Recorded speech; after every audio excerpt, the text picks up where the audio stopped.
휘장이 둘로 찢어지리라. 카라, 찢어지다에 대해서 말씀드릴 겁니다. 카라는 코프레시 아인이거든요.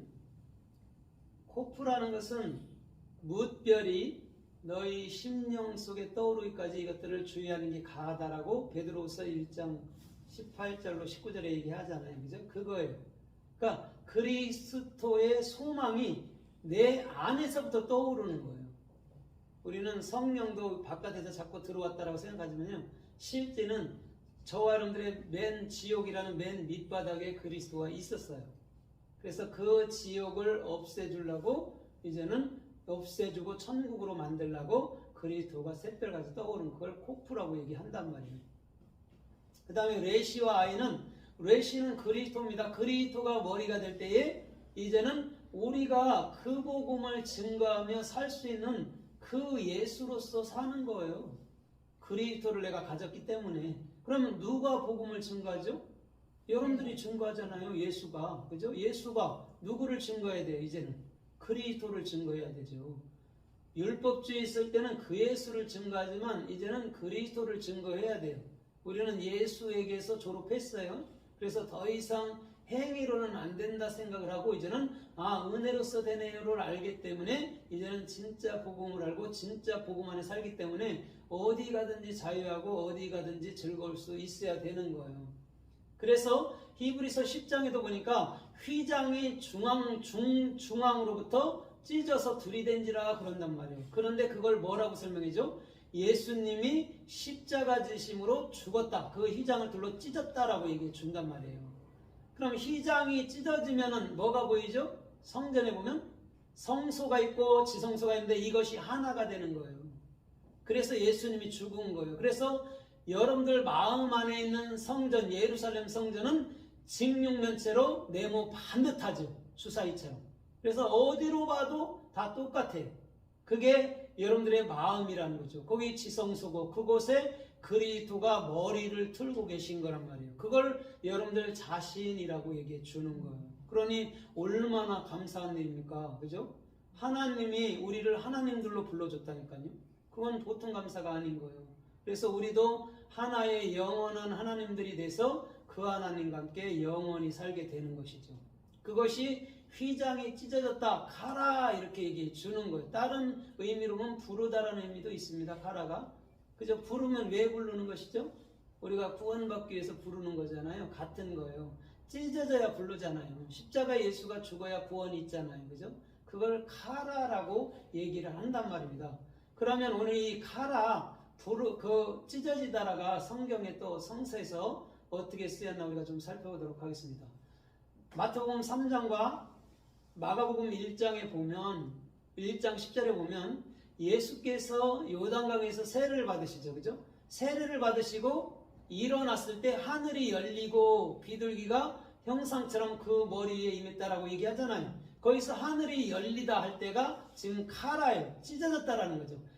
옛 하늘이 찢어지니까 새 하늘이 그리스도 안으로, 예수 안으로 들어왔다라는 거예요. 그러면 반드시 옛 하늘이라는 예수는 십자가에 찢어져야 되지만 예수와의 영인 근본 새 하늘은 여러분들 안에서 영원히 찢어지지 않는 그런 중심 속에서 살아가게 되는 거예요.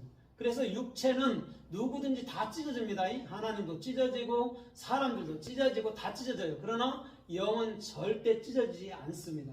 그래서 창세기 15장에도 보니까 새는 둘로 나누지 마 그런 거란 말이에요. 육적인 모든 것들은 반을 갈라서 찢어지지만 적어도 여러분 뭐냐면 그리스도라는 그 성령, 비둘기 같은 성령은 절대 나눌 수 없다라는 거예요.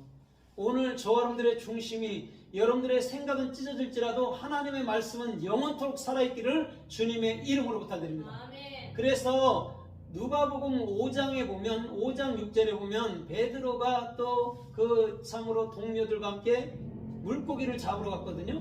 근데 물고기를 단 한 마리도 잡지 못했어요. 그때 예수님께서 배로 와서 말씀을 증거하고 난 이후엔 이렇게 얘기해요. 가서 그 깊은 데로 가서 그물을 던져라 이렇게 얘기해요. 근데 이렇게 베드로가 고백해요. 무릎을 꿇고 난 죄인입니다 말하면서 내가 밤이 맞도록 수고해서 못 잡았지만 그래도 내가 말씀에 의지해서 던져볼게요 그런 거예요. 쉽게 말하면 비웃음도 있었단 말이에요. 왜? 내가 어부인 걸 알지 못해 조상 대대로 그래 나한테 가서 또 그 그물을 던지라고 이런 거죠. 내가 할 수 있었으니까. 내가 전문가잖아요. 물고기 잡는 데는. 그런데 한 마리도 못 잡게 하는 것이 주님이라는 것이죠. 그래서 깊은 데로 던지니까 너무 고기를 많이 잡아갖고 어떻게 해요? 그물이 어떻게 됐다고 그래요? 찢어졌다라고 얘기해요. 그 찢어지다가 칼하라니까요. 그런 베드로 내가 지금까지 열심히 행함으로 고기 잡던 거 이런 모든 것들이 완전 찢어져야 하늘의 물고기, 하늘의 영혼들을 구원하겠네로 가야 되는 거예요. 그래 찢어졌다라고 설명을 하는 거란 말입니다. 오늘 나의 생각이 찢어질 때 물고기들이 잡히는 것인 줄 믿습니다. 왜냐하면 물고기는요 주님이 잡아다 줘야 되는 거예요. 내가 잡으려고 그러면은 그놈들이 도망간다고.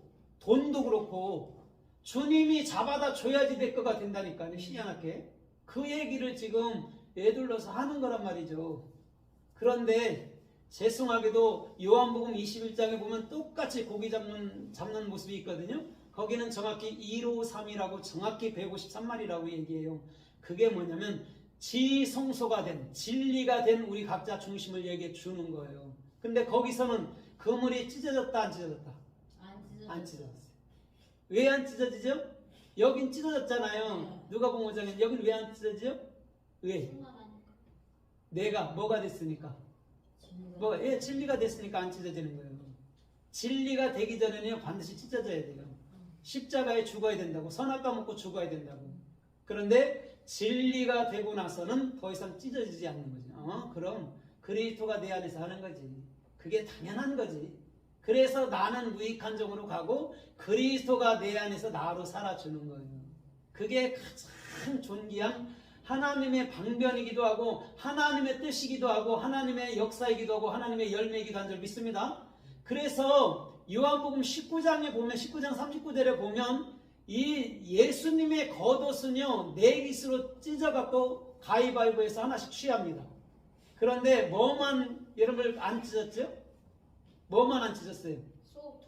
통으로 짠 옷입니다. 통이에요. 이건 뭐냐면 이음새가 없다라고 얘기하는 거예요. 성경 66권은 절대 사람의 손이 들어가면 안 될 줄 믿습니다. 통으로 짠 거야 되는데 그거는 하나로 가져야 되는 거예요. 네깃은 찢어져야 돼요. 그래서 예수님이 네깃이 돼서 찢어진단 말이에요. 마태복음 27장에. 근데 성령은 찢어져야 안 찢어져요? 안 찢어져요. 그게 예수께서 말씀하는 케토네트 그 안에 그리스도를 품은 거란 말입니다. 그것은 우리가 제비를 뽑아서 그렇죠? 고알레트 그 제비를 뽑아서 가진 자들이 그 은혜를 보답하는 거예요. 우리는 말씀 통으로 가져야 돼요. 66권을. 난 이 말씀 몰라요. 저 말씀 알아요. 그거 안 돼요. 말씀은 통으로 알아야 된단 말이에요.